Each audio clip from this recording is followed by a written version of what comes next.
ప్రభా, ఎంతో వేడిగా ఉన్నప్పటికీ ప్రభా తండ్రి రెక్కల నీడలో ప్రభా అయ్యా మమ్మల్ని మా సంఘ బిడ్డలందరినీ కూడా కాచి కాపాడే దేవానికి స్తోత్రం చెల్లించుకుంటున్నాను తండ్రి. నీకు వందనాలు ప్రభా. హృదయపూర్వకముగా ప్రభా నన్ను ఆరాధించుకుని ఆత్మతో సత్యముతో ఆరాధించుకున్నా ప్రభా. ఇప్పుడు వరకు బిడ్డల ప్రభా వారికి ఇచ్చిన తలంతులతో స్థుతులతో వారిని కీర్తించినారు, పాడి స్థుతించున్నారు ప్రభా. నీకు వందనాలు. నీ నామమే మహిమపరచబడినదిగా నమ్ముచున్నాం ప్రభా. నీకు స్తోత్రములు ప్రభా. ఈ సమయంలో ప్రభా తండ్రి కూడా వచ్చిన ప్రతి ఒక్క బిడ్డని బట్టి నీకు వందనాలు ప్రభా. ఇంకా తీసుకురావాల్సిన బిడ్డల కొరకు త్వరపెట్టి తీసుకురావడం దేవానికి వందనాలు. ఈ సమయంలో దాసుని పక్షం నిలబడవచ్చునగా వాక్యమైన దేవ మాతో మాట్లాడండి ప్రభా. నీ దాసుని బోధిస్తూ ఉండగా ప్రభా తండ్రి నీ దాసుని అభిషేకం తెలుపుకోవాలి ప్రభా. పరిశుద్ధాత్మ దేవ మీరే ప్రభా. నీ దాసు నుండి మాకు నుంచి ప్రభా అందరూ కలిసి పిలిచి వడ్డించబడిన దేవానికి స్తోత్రములు. కూర్చొని వాక్యం వింటున్న మమ్మల్ని స్వాధీనం తీసుకోండి. విని బుద్ధిని గ్రహింప మనసును మాకును దయచేసి నా వాక్యం నిష్ప్రయోజనం కాక అది మంచి నిలబడే మిత్రముగా ఉండడానికి సహాయం చేయండి. మరొకసారి దాసుని వరకు పరుచుకోరు ప్రభా. నీ వాక్కులు అందరి వరకు విచ్చి వడ్డించబడిన దేవానికి స్తోత్రం చెల్లించుకుంటూ ఇంకా తీసుకువలసిన బిడ్డల కూడా త్వరపెట్టి తీసుకురండి. వచ్చిన మేము నిర్లక్ష్యం ఉండగా ప్రభా శ్రద్ధాభక్తులతో వాక్కులు వినడానికి సహాయం చేయండి. ఆత్మలు అయాటి నడిపింపుని దాసుని దయచేయవచ్చు. మీకే మహిమాకరంత ప్రభావం ఆపాదిస్తూ యేసునామమున కృష్ణ తండ్రి ఆమేన్.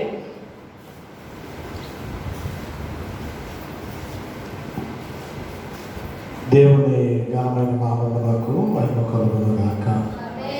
అందరూ ఒకసారి ఆమేన్ అని చెప్తామండి. మంచిది.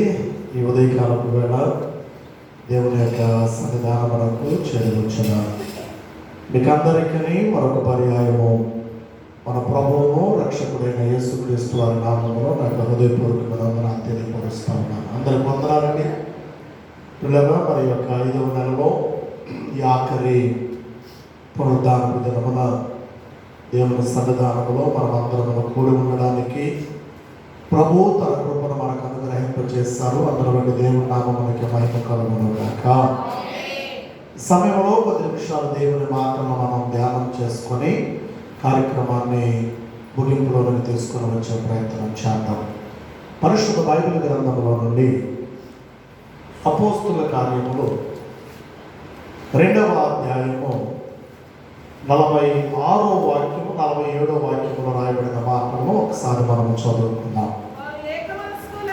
అపోస్తుల కార్యములు 2వ అధ్యాయము 46, 47 వాక్యాలు రాయబడిన మాటలు.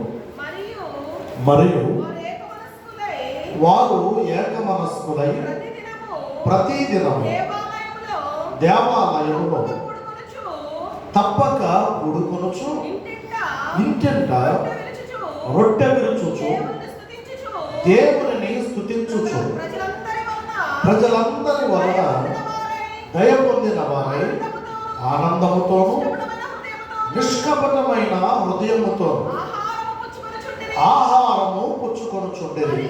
మరియు ప్రభువు రక్షణ పొందుచున్న వారిని అనుదినము వారితో చేర్చుచుండెను. చిన్న ప్రార్థన చేసుకుందామండి. ప్రభువా నీకు స్తోత్రాలు నాయనా. ఈ దినం మీ సన్నిధిలో ఉన్న మమ్మల్ని మీరు జ్ఞాపకం చేసుకొని ఇంతవరకు మీ నామములో మీరు జరిగిస్తూ వచ్చిన ప్రతి కార్యాన్ని బట్టి నీకు స్తోత్రాలు. ప్రత్యేకంగా ప్రభావ మరి సమయంలో నాయనా ఇదిగా నీ మాటల కొరకు మేమందరం వేచి చూస్తూ ఉన్నాం. నిలువబడిన నేను ఒట్టివాడను మట్టివాడను బలహీనుడను, దయతో నన్ను క్షమించండి, బలపరచండి. నిలువబడిన నన్ను మీ సిలువ చాటును మరుగుపరచి ఈ స్థలములో నీ బోరగా, నీ పాత్రగా, నీ పనముట్టుగా, నీ సాధనముగా, నీ ఆయుధముగా నన్ను వాడుకొని ఇదిగో చదవబడిన వాక్యము ద్వారా మీరే అందరితో మాట్లాడి మమ్మల్ని బలపరచి సరిచేసి మీకు ఇష్టమైన పాత్రలుగా తీర్చిదిద్దుమని యేసు నామమున అడిగి వేడుకొనుచున్నాము తండ్రి. ఆమేన్. ఆమేన్. ప్రభునందు ప్రియులారా, మనం చదివిన ఈ లేఖన భాగం అపోస్తుల కార్యములు 2వ అధ్యాయము 46, 47 వాక్యాలను మనం చదివి ఈ భాగంలో రాయబడినటువంటి మాటలు ప్రియులారా మనం గమనిస్తూ ఉన్నప్పుడు ఇది ఎప్పుడు జరిగింది అన్న విషయాన్ని మొదట మనం గ్రహించాలి. ఏం జరిగిందన్న విషయాన్ని మనం గ్రహించాలి. ఇది ఎప్పుడు జరిగింది అంటే యేసు ప్రభువారు ఆయన శిలువ మరణం పునరుద్ధానాల తరువాత ప్రభువారు ఆయన ఆరోహణమై ఆయన కొనుక్కోబడిన తరువాత యేసు ప్రభు వారిని వెంబడించినటువంటి కొంతమంది వారు ఒక చోట మేడగది మీద కూర్చున్నారు. వారు కూర్చొని ఏం చేస్తూ ఉన్నారు? ప్రభు సన్నిధిలో ప్రార్థన చేస్తూ ఉన్నారు. 2వ అధ్యాయంలో ఈ విషయాలను మనం చూస్తాం. వారు మేడగది మీద కూర్చుండి వారు ప్రార్థన చేస్తూ ఉన్నప్పుడు పరిశుద్ధాత్మ దేవుడు వారిపైకి దిగి వచ్చిన తరువాత వారు పరిశుద్ధాత్మ యొక్క శక్తి చేత నింపబడి, పరిశుద్ధాత్ముడి యొక్క బలముతో వారు అభిషేకింపబడి, దేవుని యొక్క సత్య సువార్తను లోకమంతటా ప్రకటించడానికి ప్రయాణమై వారు బయలుపెట్టారు. దేవునికి స్తోత్రం. వారిలో భాగంగానే పేతురు గారు వారు యెరూషలేము ఆ పరిసర ప్రాంతాలలో దేవుని యొక్క సువార్తను ప్రకటిస్తున్న క్రమంలో పేతురు గారు చేస్తున్నటువంటి ఆ సువార్తను అనేక మంది వినడం ప్రారంభించారు.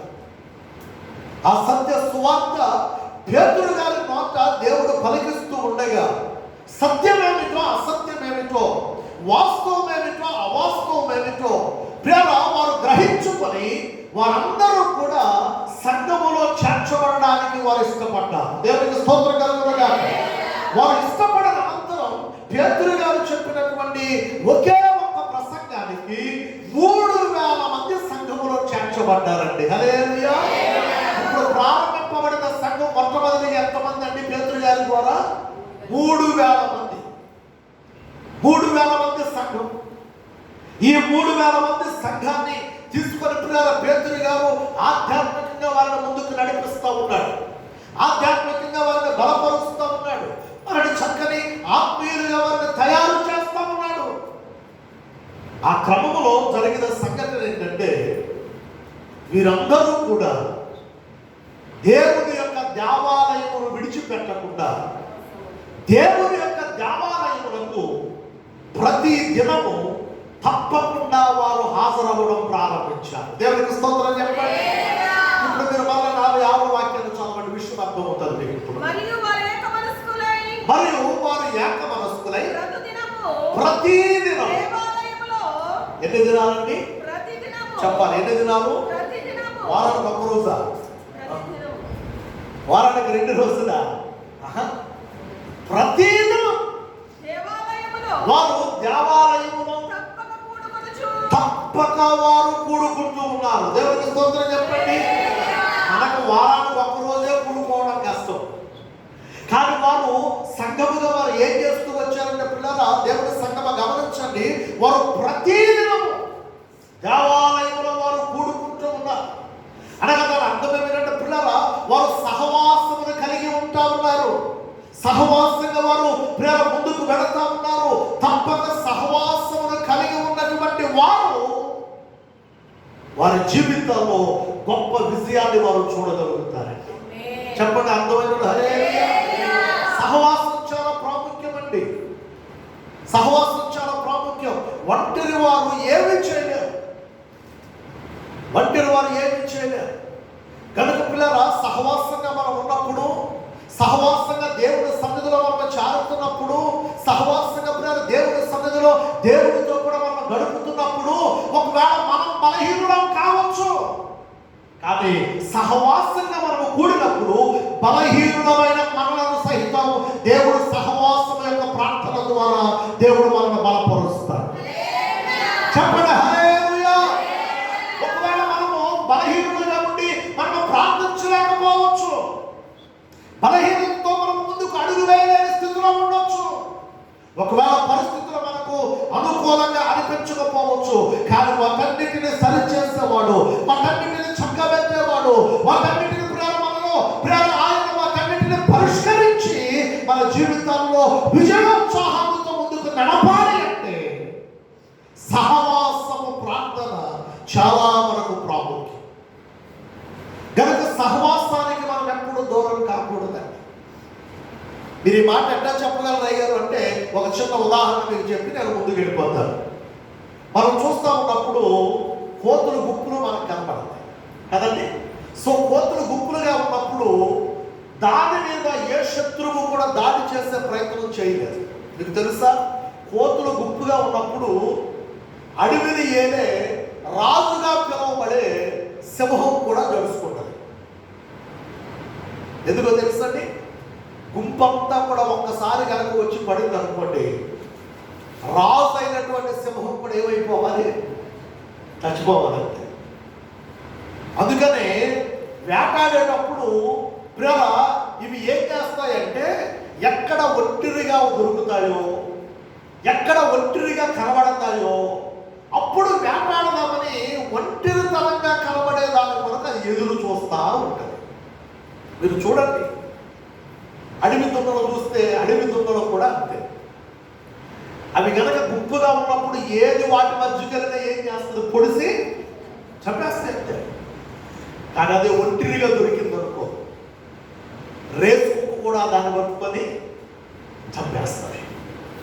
ఈరోజు ప్రభుత్వం అలానే మనం గమనిస్తూ ఉన్నప్పుడు ఈ యొక్క గ్రూపుగా మందగా ఉన్నటువంటి కోతులను ఏమీ చేయలేదు. కానీ వాటిలో కొన్ని కోతులు ఉంటాయి.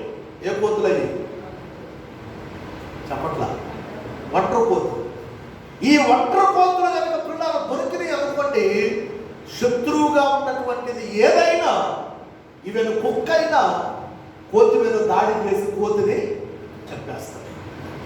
ఈరోజు ఈ మాటలు మీకు ఎందుకు జ్ఞాపకం చేస్తున్నానంటే, నా ప్రియమైన దేవుని సంఘమా, దేవుని సంఘముగా ఆనాడు ఆది అపోస్తుల కాలములో పేతురు గారితో కూడా నడుస్తున్నటువంటి సంఘము వారు ఎలా ఉన్నారు అంటే, సహవాసమును వారు కలిగి ఉన్నారు. సహవాసములకు వారు దూరముగా లేరు.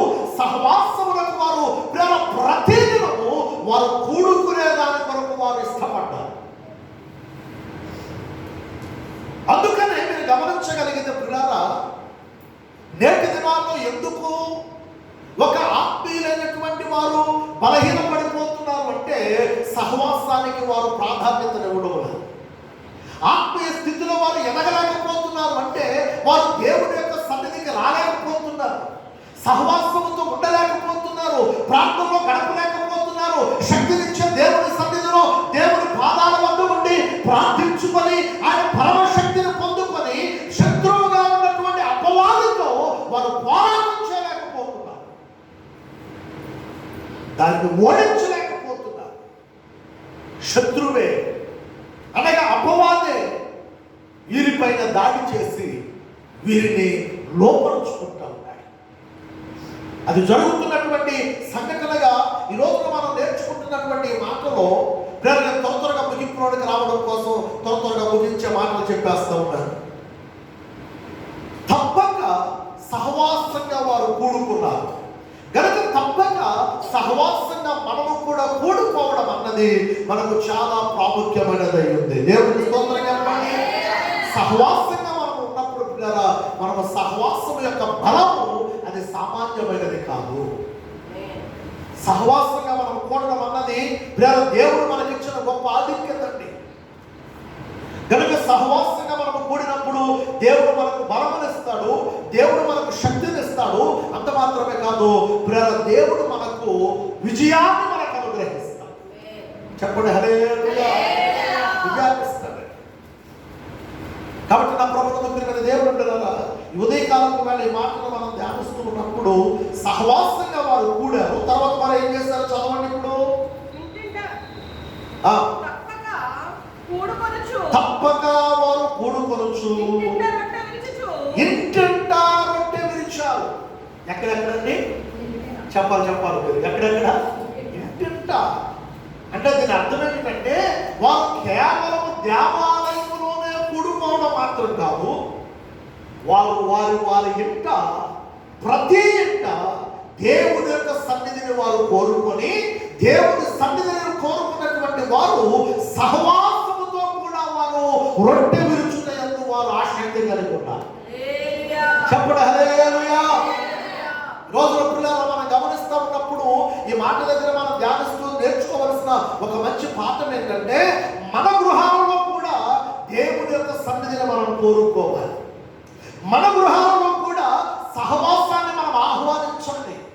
మన గృహాలలో కూడా దేవుడి యొక్క నామ స్మరణ చేయాలి. ఈరోజు నేను అడుగుతున్నానని ఏమనుకోవద్దు, మన పరిస్థితి ఎలా ఉంది? మన గృహాలలో ఎంతకాలం అవుతుంది సహవాసం కలిగి ఉండి? మనం ఎంతకాలం అవుతుంది మన గృహాలలో దేవుని యొక్క సన్నిధిని మనం ఆహ్వానించుకొని? ఎంతకాలం అవుతుంది మనము ప్రార్థన కూటాలను ఏర్పరుచుకొని? ఆలోచించేయండి ఒకసారి. సంఘము ప్రియుల ఆత్మీయులు కలిగి ఉండవలసిన లేక తప్పక చేయవలసిన పనులలో ఒక పని ఏమిటంటే వారు తప్పక సహవాసమునకు కూడి రావాలి. రెండవది వారు చేయవలసిన పని ఏమిటంటే వారు తమ తమ ఇంట సహవాసమును ఆహ్వానించుకొని సహవాసముతో పాటుగా దేవుని యొక్క సన్నిధిని కలిగి ఉండేదాని కొరకు వారు ఇష్టపడాలి. రోజులు మరి మన కుటుంబాలలో మన గృహాలలో ఎంతగా మనం ఈ కార్యాన్ని చేయగలుగుతున్నాం ఆలోచించేయండి. సంవత్సరానికి ఒక కూటం పెట్టుకునేవాడు లేరు, కనీసం నెలకు ఒక కూటం పెట్టుకునేవాడు లేరు, కనీసం 10 సంవత్సరాలైన కూటం పెట్టే పరిస్థితులు లేవు. సహవాసం ఎలా ఉంటుంది? దేవుని సన్నిధిని ఎలా నీవు ఆహ్వానించగలుగుతావు? వారు చేస్తున్న గొప్ప పని చూడండి. వారు ఇంటింట రొట్టె విరుస్తూ ఉన్నారు, అనగా సహవాసముతో పాటుగా వారు దేవుని యొక్క కార్యములు వారు జరిగిస్తూ ఉన్నారు. కాబట్టి గృహ కూడికలు అన్నవి చాలా ప్రాముఖ్యమైనవండి. మనం ఏమనుకుంటామంటే గృహ కూడిక పెట్టేస్తే ఖర్చు ఎంత అయిపోతుందో, చుట్టుపక్కల ఏమనుకుంటారో, ఇవన్నీ కూడా మరలా పరిస్థితి ఏమవుతుందో ఏమో, ఎందుకు వచ్చిన గొడవలే చెప్పరే. మనం చేసేది మనం చేసుకుంటూ పోదామని మనం అనుకుంటున్నాం, కానీ వాక్యము దానికి ఏకీభవించుకున్నాం. వాక్యమే. దేవుడికి స్తోత్రం కలుగునుగా. ఒకవేళ ఈ మాట మీకు బాధ కలుగు చేస్తే కలుగు చేయొచ్చేమో, కానీ వాక్యాన్ని బట్టి మనం తప్పక వాక్యానికి లోబడవలసిన వారమే. చెప్పరే హల్లెలూయా. అయ్యా అవకాశం లేదయ్యా, ప్రార్థన చేయండి, ప్రభు అవకాశం కల్పిస్తాడు. హల్లెలూయా. అయ్యా ఎక్కడ మాకు వీలు పడ్డం లేదయ్యా, ప్రార్థన చేయండి, ప్రభు దాని వరకు మార్గాన్ని సరళం చేస్తారు. మీరు ధ్యానం చేయగలిగితే ఇక్కడ రాయబడుతున్న మాట చూడండి. ఒకటి, వారు దేవుని యొక్క దేవాలయములకు ప్రతిదినము వారు వస్తూ ఉన్నారు. రెండవదిగా ఇంటింటా వారు రొట్టె విరుస్తూ ఉన్నారు. అంత మాత్రమే కాదు, వారు ఏం చేస్తూ ఉన్నారు అంటే దేవుని వారు స్తుతిస్తూ ఉన్నారు. దేవునికి స్తోత్రం కలుగునుగాక. దేవుని నామస్మరణ చేస్తూ ఉన్నారు. వారు ఇంటికి పిలిచేది, ఇంటిలో కూటం పెట్టుకునే దేనికంటే దేవుని నామాన్ని స్తుతించాలి, దేవుని నామాన్ని గణపరచాలి, దేవుని యొక్క ప్రేమ సత్య సువార్తను ప్రకటించాలి, అనేకులకు సత్య సువార్తను మనము అందించే బాధ్యత భారం ప్రభు మన మీద ఉంచారు. సంఘ అభివృద్ధి కేవలం దేవాలయములోనే మనము సత్య సువార్తను ప్రకటిస్తూ పోతే జరగదు.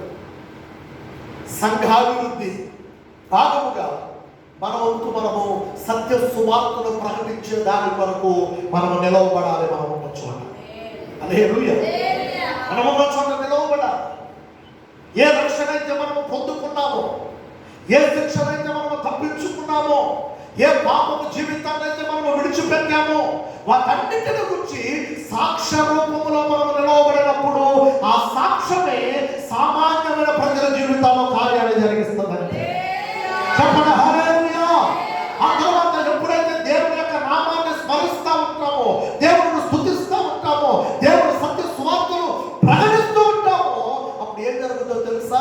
ఏదో ఒక పాట, ఏదో ఒక మాట దేవుని నామములో వారి హృదయాలను తాకుతుంది.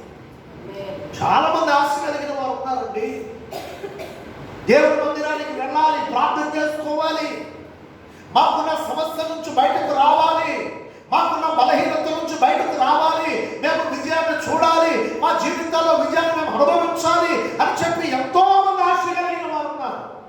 కానీ కొన్ని ఆటంకాల వలన వారు దేవాలయానికి రాలేని పరిస్థితి, కొన్ని ఇబ్బందుల వలన వారు దేవుని మందిరంలో అడుగు పెట్టలేని పరిస్థితి.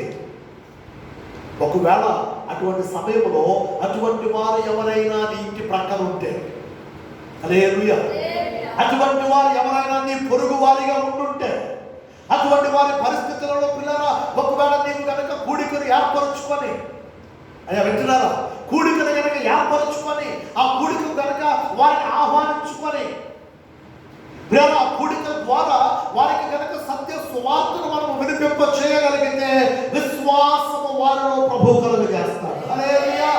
వారు ఆ విశ్వాసము ద్వారా వారు రక్షింపబడిన వారైతే వారు సంఘములో చేర్చబడతారు. దేవుని రాకడ కొరకు తమను తాము సిద్ధపరచుకుంటారు.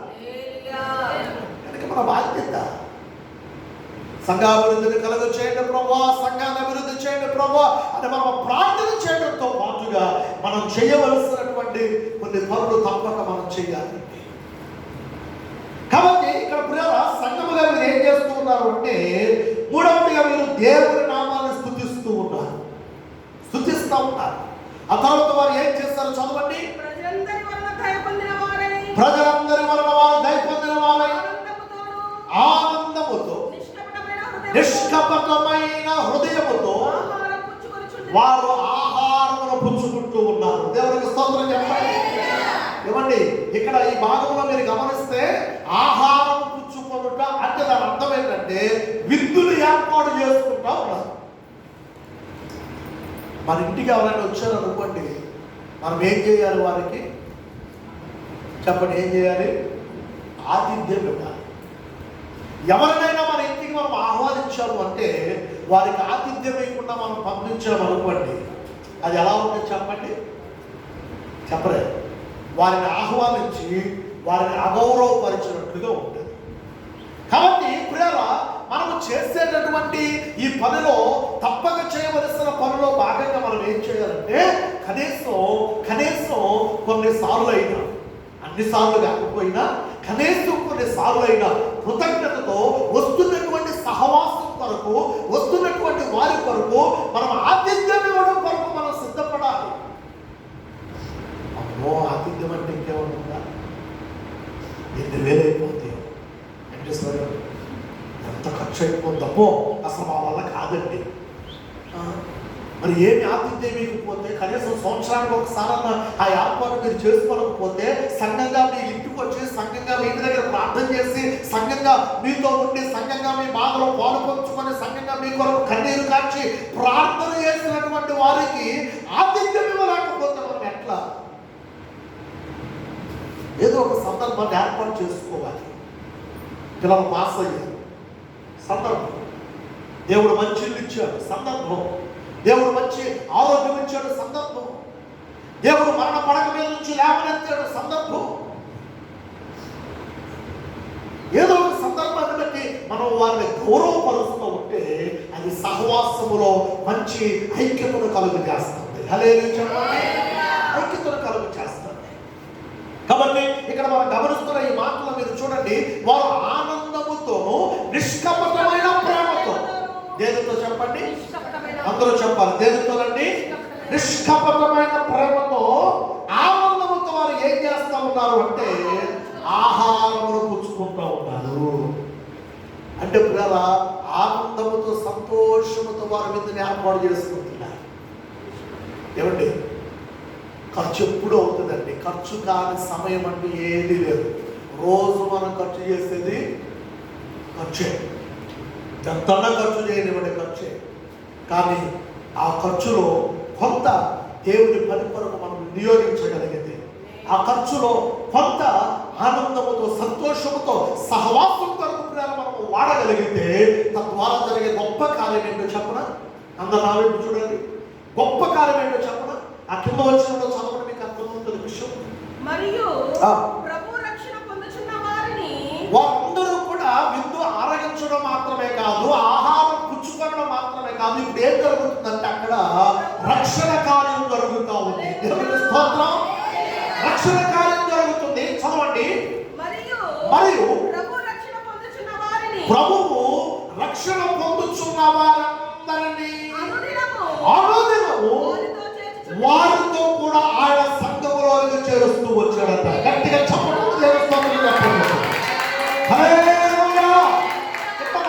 చెప్పాలి. వారు ఒకటి సంఘముగా కూడుకుంటున్నారు, రెండవది ఇంటింటా కూడుకుంటున్నారు, మూడవది వారు చక్కని ఆనందముతో, సంతోషముతో వారందరూ కలిసి ఆహారమును పుచ్చుకుంటున్నారు. తద్వారా జరిగిన కార్యం ఏంటంటే రక్షణలోనికి ప్రజలు నడిపింపబడుతూ వచ్చారు. అనగా దేవాలయములకు రాలేని వారందరూ కూడా ఎప్పుడైతే గృహ కూడికల దగ్గర వారు దేవుని సువార్తను, సత్య సువార్తను విన్నారో ప్రభువు వారి యొక్క హృదయాలను తాకాడు, ప్రభు వారి యొక్క హృదయాలను మార్చాడు. అక్కడ వారి జీవితాన్ని దేవునికి సమర్పించుకొని వారు రక్షణలోనికి రావడానికి ఇష్టపడిన వెంటనే ప్రభు అంత వారిని ఎక్కడికి చేర్చాడు? సంఘములోనికి చేర్చాడు. ఇక్కడ మరొక ఆశ్చర్యకరమైన విషయం ఏంటంటే ప్రారంభింపబడిన సంఘం ఎంతమంది? 3,000 మాట్లాడాలండి మీరు. ఎంతమంది ప్రారంభం? 3,000 మంది. తీరా వీరు ఈ కార్యాలన్నీ చేస్తూ దేవుని పని కొరకు వారు చేస్తున్నటువంటి ఈ పనిని బట్టి సంఘము దినదినాభివృద్ధిలోనికి వెళ్ళిపోయి కేవలం సంఘములో ఉన్నటువంటి పురుషుల శాతమే ఇంచుమించుగా 5,000 మందికి పెరిగిపోయిందండి. ఇప్పుడు మొత్తం గట్టిగా చప్పట్లు కూడా ఎంతమంది? ఇంచుమించు 5,000 మంది పురుషులు అయిపోయారు. ఎక్కడున్నాయి గారి మాట? ఆ ఒక్క పేజీ తిప్పండి. 4వ అధ్యాయంలో 3వ వచనం చూడండి.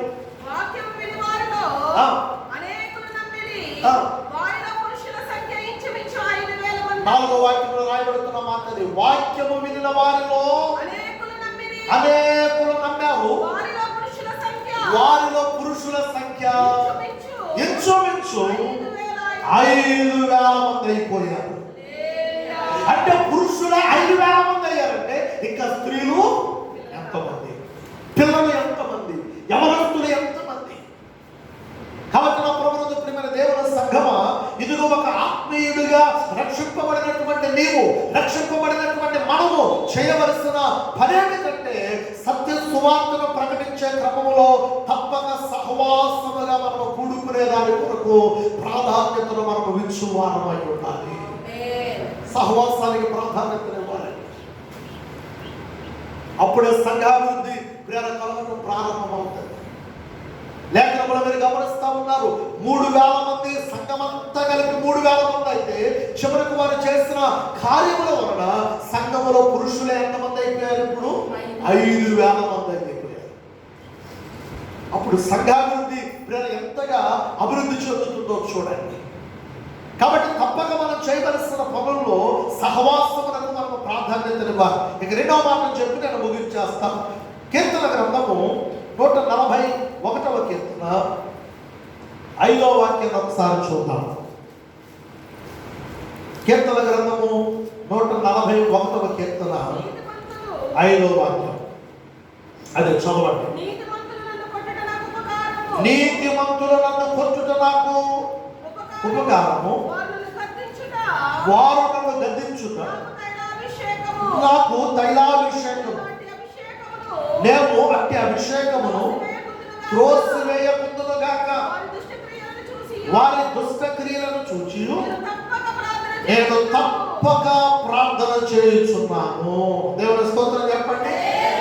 ఇది 2వ మాట. మొదటి మాట ఏంటంటే తప్పక సహవాసంగా మనము కూడుకోవాలి. 2వ మాట ఏమిటంటే తప్పక మనం ఏం చేయాలి చెప్పండి? ప్రార్థన చేయాలి. సహవాసంగా కూడుకునేది దేని కొరకంటే ఊరికిన సమయాన్ని వెచ్చించడానికి కాదండి, ఊరికిన సమయాన్ని అక్కడ మనం గడపడానికి కాదండి. 2వదిగా మనం ఏం చేయాలి అంటే ప్రార్థన చేయాలి. తప్పక ప్రార్థన చేయాలి. ప్రార్థన చాలా ప్రాముఖ్యమైనదండి. ఆ కీర్తనలో ప్రియులు రాయబడుతున్నటువంటి మాటలు మనం గమనిస్తా ఉన్నప్పుడు వారు ఏమంటా ఉన్నారు? వారి దుష్ట క్రియలను చూచియు నేను తప్పక ప్రార్థన చేస్తున్నాను. అనగా దుష్టులు పిల్లరా వారు ఎంతగా పెట్టేగిపోతూ ఉన్నా, దుష్టులు ఎంతగా వారు విజృంభిస్తూ ఉన్నా, దుష్టులు ఎన్ని దుష్ట కార్యాలు చేస్తూ ఉన్నా, వారు చేస్తున్న పనిని బట్టి మనం ప్రార్థన చేయడం మానకూడదు అనేది చెప్పలేదు. ఒకవేళ మనం ప్రార్థన చేయడం మానివేస్తామనుకోండి, ఇప్పుడు ఎవరిది పై చేయముంది? దుష్టుడినే పై చేయము. ఒకవేళ మనం ప్రార్థన చేస్తూనే ఉన్నాం అనుకోండి, అప్పుడు ఎవరిది పై చేయముంది? మనది పై చేయముంది. దీన్ని మీరు ఎలా చెప్పగలరు? ఒక చిన్న మాట మీకు జ్ఞాపకం చేస్తాను. యేసు ప్రభు వారు 40 దినాల ఉపవాస ప్రార్థన అనంతరం ప్రేరు ఎవరు వచ్చారు ప్రభు దగ్గరికి చెప్పండి అండి? అపవాది శోధకుడు వచ్చాడు.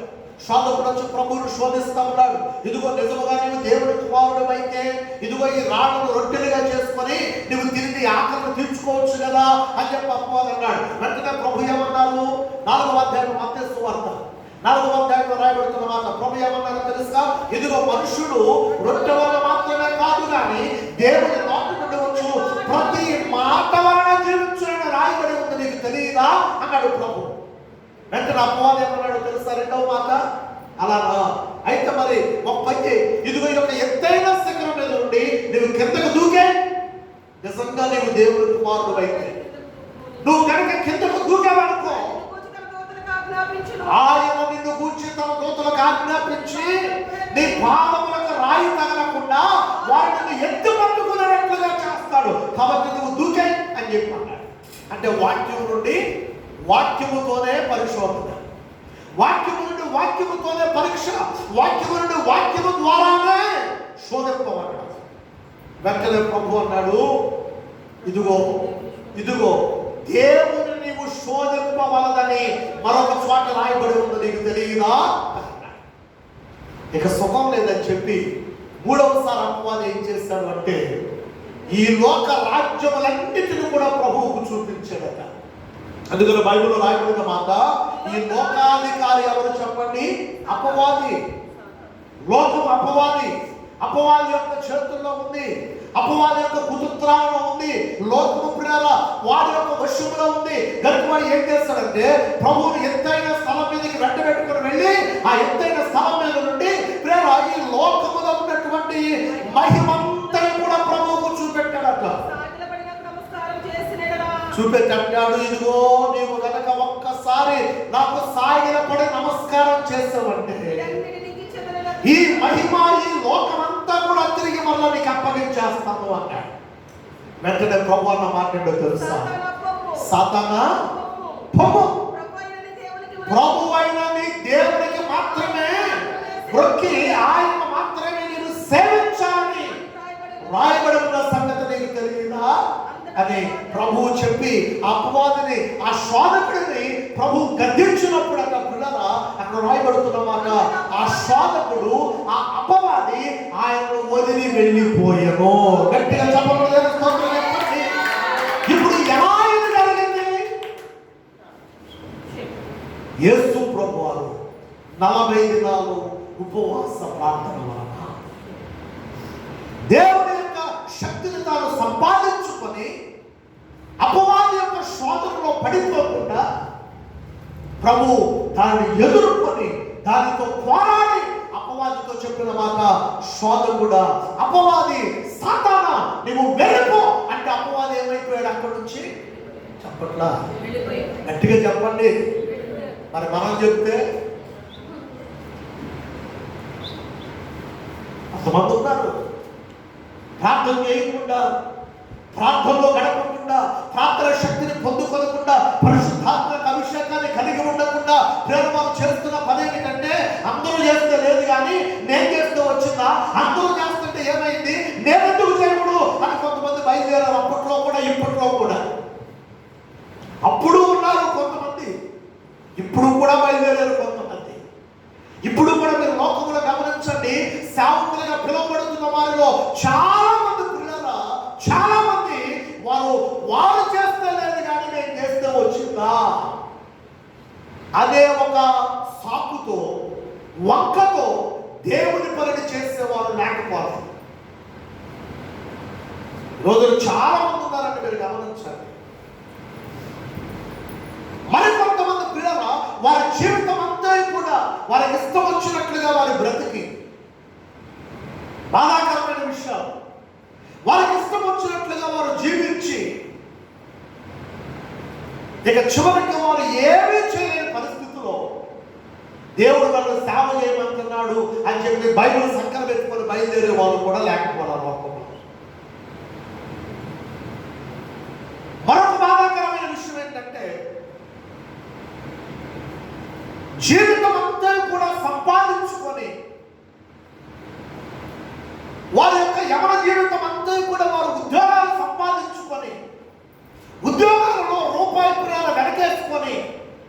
చివరకు రిటైర్మెంట్ అయిపోయిన తరువాత ఏమి ఊసు తోచక ఖాళీగా కూర్చొని ఏం చేస్తామని చెప్పి దేవుని సేవ చేస్తున్నామని బైబిల్ పట్టుకొని బయలుదేరే వారు కూడా లోకములో ఇప్పుడు కోకొల్లలు అయిపోయారు. నేను అంటున్నాను, సేవ చేయాలి అంటే నీ యవన జీవితంలో దేవుని సేవ, అప్పుడు సేవ అంటే ఏంటో నీకు అర్థమవుతుంది. నీ యవన జీవితంలోనేమో నీకు ఇష్టం వచ్చినట్లుగా నీవు జీవించి, నీ యవన జీవితంలోనేమో నీకు కావలసినలా నీవు సంపాదించుకొని, నీ యవన జీవితంలోనేమో నీవు అనుభవించాల్సినంత అనుభవించేసి ఆఖరిలో కాలు కనపడాక చెయ్యలేక పరిస్థితిలో ఉన్నప్పుడు దేవుడు నన్ను కూడా సేవ చేయమంటున్నాడండి. యేసు రక్తమే జయం. నేను అంటాను, ఇది పచ్చబద్ధం. అంటే నీ జీవితం అంతా కూడా నీ ఇష్టం వచ్చినట్టుగా జీవించేసిన తర్వాత దేవుడు నిన్ను సేవ చేయమని చెప్పాడా? దీని వెనక వాళ్ళ ఏదో మొదలపు లేకుండా లేదు అని ఆన్లైన్ పూర్వకంగా కూడా నేను ఈ మాట చెప్పుకున్నా. సేవ అన్నది ఆశామాషం కాదు. దేవుడి పరమని ప్రేమ ఆశామాషం కాదు. నీకు వీలైనప్పుడు, నీకు కుదిరినప్పుడు, నీకు చేతనైనప్పుడు, నీకు చేయాలనిపించినప్పుడు చేసేది సేవ కాదు. అసలు నిజంగా నీకు సేవ చేయాలి అంటే రా, దేవుడి కొరకు నిలవబడు, నీ యవన జీవితాన్ని దేవుడి కొరకు సమర్పించు. అప్పుడు తెలుస్తుంది సేవలో ఉన్న కష్టమేంటో, అప్పుడు తెలుస్తుంది సేవలో ఉన్న బాధ ఏంటో, అప్పుడు తెలుస్తుంది సేవలో ఉన్నటువంటి ఆనందం ఏంటో. దయచేసి పిల్లలు ఈ మాటను మీరు అర్థం చేసుకునే ప్రయత్నం చేయాలి. ఈ రోజుల్లో ఇలా ఉంటే ఆ రోజుల్లో కూడా కొంతమంది బయలుదేరారు. ఏం చేద్దామని? దెయ్యాన్ని చెప్పరే, మాట్లాడట్లే మీరు. నిలబడమని బయలుదేరారు కొంతమంది. ఏ పౌలు గారేనా? పౌలు గారు ప్రార్థన చేస్తేనే దెయ్యాలు పోతాయా? శీలా గారు ప్రార్థన చేస్తేనే దెయ్యాలు పోతాయా? మేము ఎందుకు ప్రార్థన చేయకూడదు అని చెప్పి కొంతమంది కొంతమంది ప్రధాన యాజకుడు కుమారులు లేచారట. ఆ ప్రధాన యాజకుడికి ఎంతమంది కుమారులు అంటే 7. ఎంతమంది? నా మాట అర్థమైనా చెప్పండి. ఎంతమంది? 7. ఈ 7 లేచి పౌలు గారు ప్రార్థన చేసి యేసు నామములో దెయ్యం పో అంటే అది పోతుంది. మేము ప్రధాన యాజకుల కుమారులు, మేము పాస్టర్ గారి పిల్లలు, మేము ఎందుకు చేయకూడదని వాళ్ళు లేచారు. మొత్తం మీద ఒక చోటకి వెళ్ళారు. అక్కడ దెయ్యం పట్టింది వాళ్ళకి. వీళ్ళు కూడా ఏమంటున్నారు? ఇప్పుడు వీళ్ళు కూడా పౌలు గారు అన్నారుగా, మా నాన్నగారు ప్రధాన యాజకుడు, మా నాన్నగారు చెప్తున్నారుగా, ఇప్పుడు మేము కూడా చెప్తామని వీళ్ళు కూడా ఆ దెయ్యం పట్టుకోవడం దగ్గరికి వెళ్ళి దెయ్యమో యేసు నామములో వీళ్ళు నుంచి బయటకు పో అన్నారు. అప్పుడు అది ఏం చేస్తుందో తెలుసా? మాట్లాడడం మొదలుపెట్టింది. ఏం మాట్లాడుతుంది? సరే, ఇప్పుడు పౌలు గారు ఎవరో నేను చెప్పాలి, నాకు తెలుసు. తర్వాత యేసు ఎవరో నాకు తెలుసు. కానీ అసలు మీరెవరు నన్ను పంపడానికి? మరి ఏముంది అంటే ఇప్పుడు సాతాను గడికి ఎవరు తెలుసు చెప్పండి? చెప్పాలి. దేవుని సావకుడిగా నాట్లో పనిచేసిన దేవుని సావకుడైన పౌలు గారు తెలుసు. రెండవది ఎవరు తెలుసు? యేసయ్య తెలుసు. ఇప్పుడు మూడవదిగా నువ్వు కూడా తెలుసు. నువ్వు ఎవరువో దానికి తెలుసు. నీ ప్రార్థన ఏంటో దానికి తెలుసు. నీ ప్రార్థన శక్తి ఏంటో దానికి తెలుసు. నువ్వు ఎంత దేవుని అభిషేకం కలిగి ఉన్నావో దానికి తెలుసు. వెంటనే అంటున్న మాట, అసలు మీరెవరు నన్ను నిలబడడానికి అందంతే. అనడమే ఆలస్యం. వెంటనే ఎగిరి వారి మీద పడి వారిలో ఇద్దరిని పట్టుకున్నంత గట్టిగా, అదే ఇద్దరిని పట్టుకొని యమకొట్టుడు, మామూలు కొట్టుడు కాదు. ఇక వారిని ప్రేమ భయంకరంగా కొద్ది వారిని లొండ తీసుకొని చివరకు చేసిన పదేంటి అంటే ఈ ఇద్దరిని లొండ తీసుకొని దిగంబరులుగా చేసి వారిని పరిగెత్తించింది. మన తెలుగు భాషలో దిగంబరత్వం అంటే ఏంటి చెప్పండి అండి? వస్త్రాలు అనేది కాస్త సాంస్కృతం. తెలుగులో ఖచ్చితంగా మాట్లాడాలి అంటే ఏమనుకోవాలండి. అప్పుడప్పుడు డైలాగులు విన్నాను నేను కూడా. గుడ్డలో రక్తం చేయి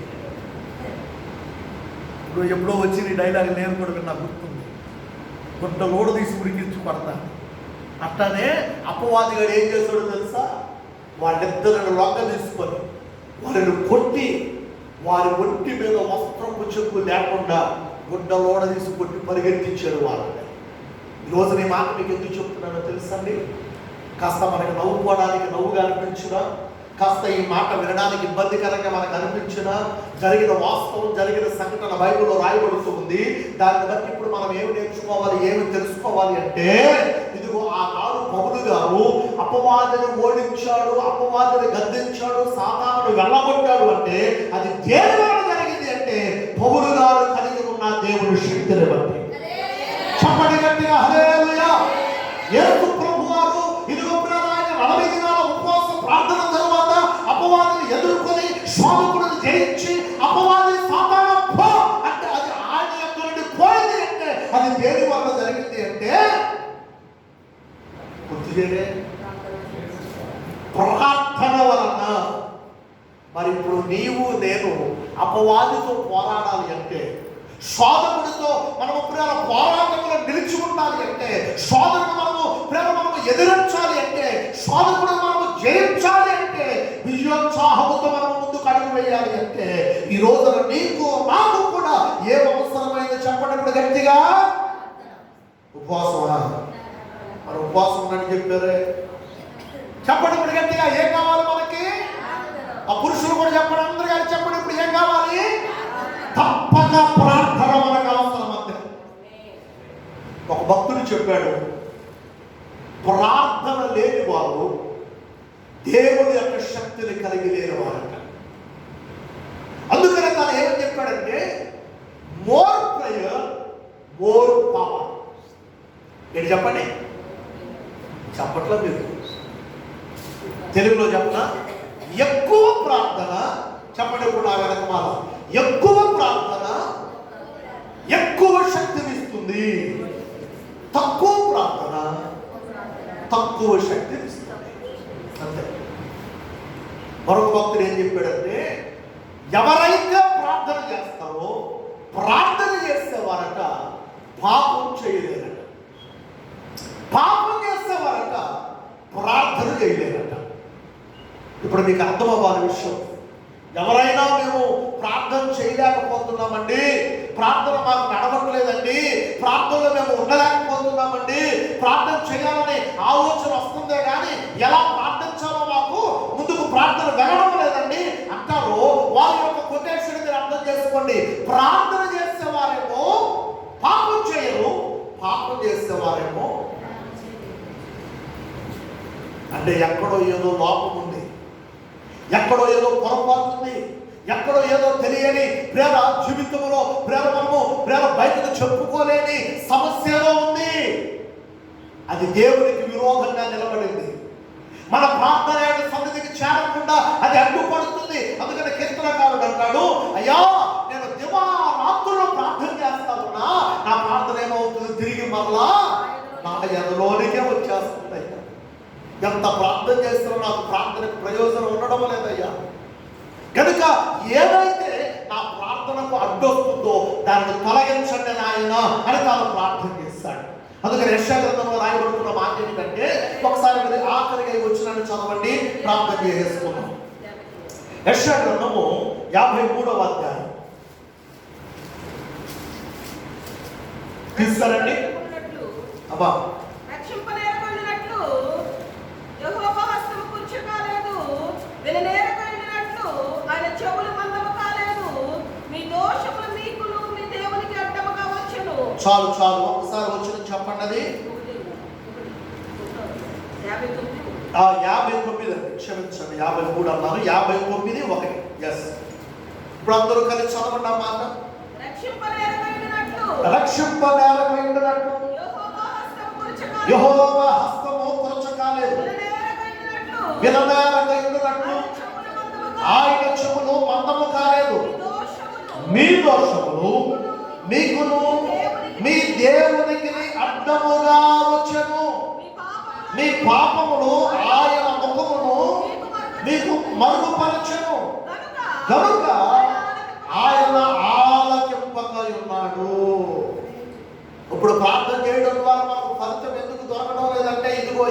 లోపం దాగి ఉంది, ఎక్కడో పాపం దాగి ఉంది, ఎక్కడో అవిధేయత దాగి ఉంది, ఏదో దేవుడికి విరోధమైన కార్యం మన జీవితంలో ఇంకా అడ్డుపడుతూ వస్తుంది.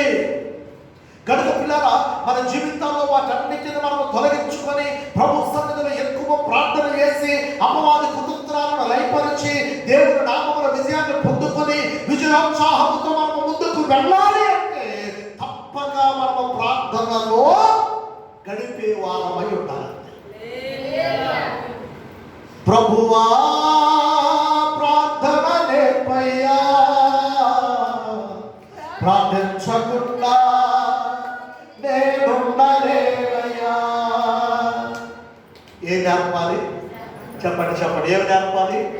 ఎప్పుడన్నా అడిగారా మీరు ప్రభువును, ప్రభువా నాకు ప్రార్థన నేర్పించయ్యా, ప్రార్థన ఆత్మతో నన్ను నింపయ్యా, ప్రార్థన శక్తిని నాకు అనుగ్రహించయ్యా, ఎక్కువ సమయం ప్రార్థనలో ఎలా గడపాలో నాకు నేర్పించయ్యా అని అడిగారా?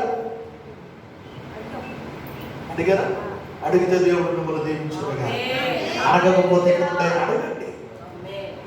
ఎందుకో చెప్పరా, యేసు ప్రభు వారి యొక్క శిష్యులు 3.5 సంవత్సరాలు ఆయనతో ఉన్నటువంటి వారే, 3.5 సంవత్సరాలు ఆయన వెంబడించిన వారే, 3.5 సంవత్సరాలు అనేకమైన అద్భుతాలు ఆశ్చర్య కార్యాలు చూస్తున్న వారే. వారు ప్రభువుని అడిగిన మాట ఏంటో తెలుసా? ప్రభువా నాకు ప్రార్థన నేర్పించారు. మత్తయి సువార్తలో మీరు గమనిస్తారు, ఆయన పెడుతున్న మాట అది, ప్రభువా నాకు ప్రార్థన నేర్పించాయి అంటే ప్రభు వారికి ఏం నేర్పించాడో తెలుసా? పరలోకమందున్న మా తండ్రి నీ నామము పరిశుద్ధపరచబడుగాక అని పరలోక ప్రార్థన ప్రభు వారికి నేర్పించారు. కారణం ఏంటంటే వారు చేస్తున్న ప్రార్థన అప్పటి వరకు లోక సంబంధమైనదిగా లోకస్తులు చేసినట్లుగా వారు చేస్తూ వచ్చారు. కానీ ప్రభు వారికి నేర్పించింది ఏంటంటే, నాయన ప్రార్థన అంటే అది కాదు, ఇదిగో ఇది ప్రార్థన. అదిగో పరలోకమందు ఒక తండ్రి ఉన్నాడు, ఆ తండ్రి మన ప్రార్థన ఆలకిస్తున్నాడు, ఆ తండ్రి మన జీవితంలో ఏదైనా చేస్తాడు అని చెప్పి వారికి ప్రార్థన నేర్పించాడు. ఆ కింద వచ్చినప్పుడు రాస్తాడు, మనుషులు చేసినట్లుగా లోకస్తులు చేసినట్లుగా మీరు ప్రార్థన చేయొద్దు, వ్యర్థమైన మాటలు మీరు ప్రార్థనలో మీరు మాట్లాడొద్దు అని చెప్పి వారిని గద్దించి వారికి చక్కని ప్రార్థన నేర్పిస్తే ఆ ప్రార్థన వారిని ఏం చేస్తుందో తెలుసండి, విజయోత్సాహంతో ముందుకు నడిపించి వారు అడుగు పెట్టిన అడుగెల్లా నేతిలో పడినట్లుగా దేవుడు చేస్తాడు. రెండు చేతులకి చెప్పండి హల్లెలూయా. మనము కూడా ప్రభువుని అడుగుదాం, ప్రభువా ప్రార్థన నేర్పయ్యా, ప్రార్థించకుండా నేనుండలేనయ్యా. ప్రభువా ప్రార్థన నేర్పయ్యా,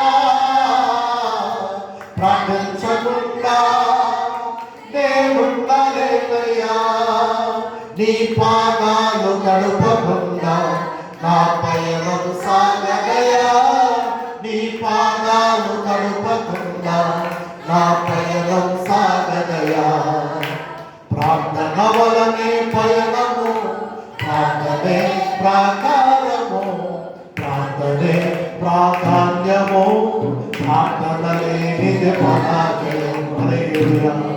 ప్రార్థన లేకపోతే ఏమైపోతాం? పరాజయం.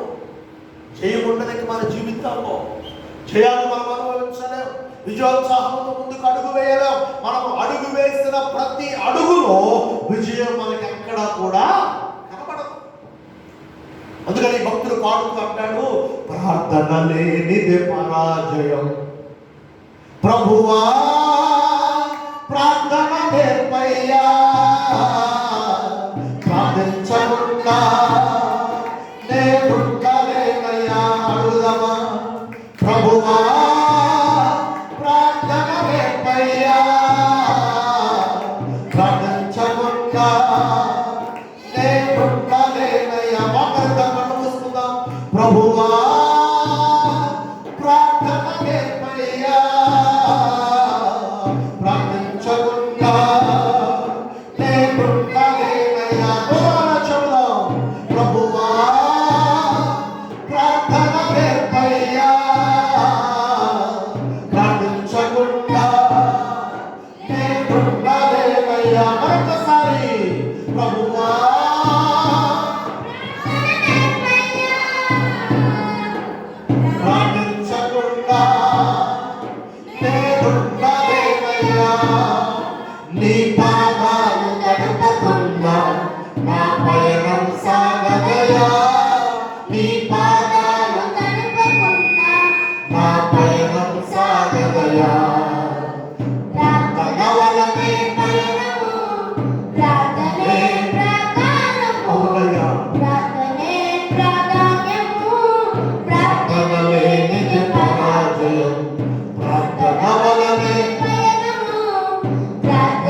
కాలపు వేళ ప్రభు మాటలు విన్నటువంటి మనం తప్పక మనము చేయవలసిన పనుల గురించి మనం ధ్యానిస్తూ వచ్చాం. విన్నటువంటి మాటలను బట్టి ఉదయ కాలపు వేళ ప్రభువా నీ ప్రార్థన ఆత్మతో మమ్మల్ని నింపండయ్యా. తప్పక మేము ప్రార్థించడానికి మాకు సహాయం చేయండి అయ్యా. ప్రార్థనలో ముందుకు వెళ్ళలేకపోతున్నామయ్యా, ప్రార్థన చేయలేకపోతున్నామయ్యా, మీతో ఎక్కువ సమయాన్ని గడపలేకపోతున్నామయ్యా, సహవాసముకు మేము దూరం అయిపోతున్నామయ్యా. దయచేసి నన్ను మమ్మల్ని క్షమించండి. ఈ సన్నిధిలో ప్రభువా ఇంకను ప్రార్థించడానికి, ఇంకను మీ ఆత్మతో నింపబడడానికి, ఇంకను మీ శక్తితో నింపబడడానికి, ఇంకను మీ బలముతో నింపబడడానికి, ఇంకను ఆత్మ సంబంధమైన కార్యాలలో పాలు పొందుకోవడానికి ప్రభువా మేము అడుగు పెట్టిన ప్రతి అడుగు విజయోత్సాహముతో మేము ముందుకు వెళ్ళగలుగుతాము. మాకు సహాయం చేయండి అయ్యా, మమ్మల్ని బలపరచండి అయ్యా. తప్పక మేము చేయవలసిన ఈ కార్యాలు చేయగలుగుతాము. మమ్మల్ని బలపరచ మాకు సహాయం చేయండి అయ్యా. అడ్డుపడుతున్న ప్రతి అడ్డంకులను, ప్రతి ఆటంకములను, ప్రతి శోధనలను యేసు నామములో తొలగింపమని ఆజ్ఞాపిస్తా ఉన్నాం. మీదైన కార్యములు మా పట్ల మీరు జరిగించండి. మీ కొరకు మహిమ కలిగిన పాత్రలుగా మమ్మల్ని మీరు వాడుకోనండి నాయన, వాడుకోనండి అయ్యా. అలనాడు నాయన మీరు పౌలును వాడుకున్నారు, అలనాడు మీరు సీలను వాడుకున్నారు, అలనాడు మీరు పేతురు గారిని వాడుకున్నారు. మమ్మల్ని కూడా వాడుకోనండి అయ్యా, మమ్మల్ని కూడా వినియోగించండి అయ్యా. మీ మహిమ కలిగిన పరిచర్యలో మీకు మహిమ తెచ్చే పాత్రలుగా ప్రభువా మమ్మల్ని వాడుకోనండి నాయన, వాడుకోనండి అయ్యా. అని పిల్లలు ఎంతమంది అయితే ప్రభు సహాయాన్ని కోరుతున్నారో అటువంటి వారందరూ కూడా మీ చేతులు ఆయన వైపు చాపట్టి ఒక చిన్న ప్రార్థన చేసి ముగించేస్తాను. ఇది మన పిల్లల బలవంతంగా ఉందండి, ఇష్టం లేకుండా ఉందండి.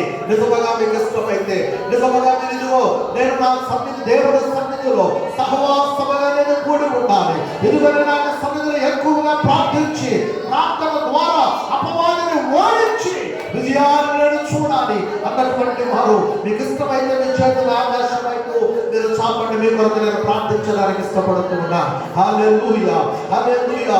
చేతులెత్తిన మీరు ఒక్కసారి ప్రభుతో చెప్పండి, ప్రభువా విజయోత్సాహంతో మేము ముందుకు వెళ్ళాలని ఆశపడుతున్నామయ్యా, విజయాలను మేము చూడాలని ఆశపడుతున్నామయ్యా, విజయాలను మాకు అనుగ్రహించండి యేసయ్యా.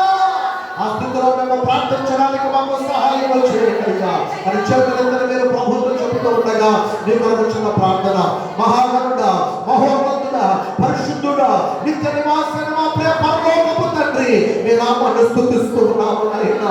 ఈ దినమున ప్రభువా నీ మాట్లాడినటువంటి బిడ్డలు ఎంతమంది అయితే వారి చేతులు నీ వైపు చాపి ప్రభువా విజయోత్సాహముతో మమ్మల్ని నడిపించండి, విజయాన్ని చూడగలుగుటకు మాకు సహాయం చేయండి, సాతానుతో పోరాడగలుగుటకు, వారిని ఓడించగలుగుటకు, వారి కుటుంబాలను లయపరచగలుగుటకు. హల్లెలూయా. పరిశుద్ధాత్ముడా నీ శక్తితో మమ్మల్ని నింపండి అయ్యా, నీ బలంతో మమ్మల్ని నింపండి అయ్యా, మీ అభిషేకంతో మమ్మల్ని అభిషేకించండి అయ్యా, మీ మహిమతో మమ్మల్ని మీరు కప్పండి నాయన, మమ్మల్ని నింపండి నాయన, మాలోనికి రండి నాయన అని ఎంతమంది అయితే చేతులు నీ వైపు చాపి నీ సన్నిధిలో ప్రార్థిస్తూ ఉన్నారు అట్టి వారందరిపైకి నీ శక్తి దిగి వచ్చుగాక, నీ మహిమ వారిని కమ్ముకొనుగాక, నీ కృప విస్తరింప చేయబడుగాక. మహిమ చేత ప్రతి ఒక్కరు నింపబడి విజయోత్సాహంతో ముందుకు అడుగులు వేయుదురుగాక. హల్లెలూయా. ప్రభువా మీదైన నూతన కార్యాలు ప్రతి ఒక్కరి పట్ల మీరే జరిగించి మీ నామ మహిమార్థమైనలో పెట్టుకోనమని మీ శక్తిని ప్రతి ఒక్కరికి అనుగ్రహించమని ప్రార్థిస్తూ మీకే మహిమ చెల్లిస్తూ ప్రతి ఒక్కరిని దీవించి ఆశీర్వదించమని యేసు నామమున అడిగి వేడుకొనుచున్నాము తండ్రి. అందరం గట్టిగా చప్పట్లు ప్రభు నామమును స్తుతిద్దామండి. హల్లెలూయా, హల్లెలూయా, హల్లెలూయా, హల్లెలూయా, హల్లెలూయా. ప్రభు తన శక్తిని మనందరికీ అనుగ్రహించుగాక, తన ఆత్మను మనకు అనుగ్రహించుగాక, తన బలముతో మనకు నింపుగాక, అపవాదులను ఓడించగలిగిన అట్టి విశేషమైన కృపను ప్రభు మనందరికీ నడిపించుగాక. దేవుడు మనందరిని దీవించి ఆశీర్వదించుగాక. ఆమేన్, ఆమేన్, ఆమేన్.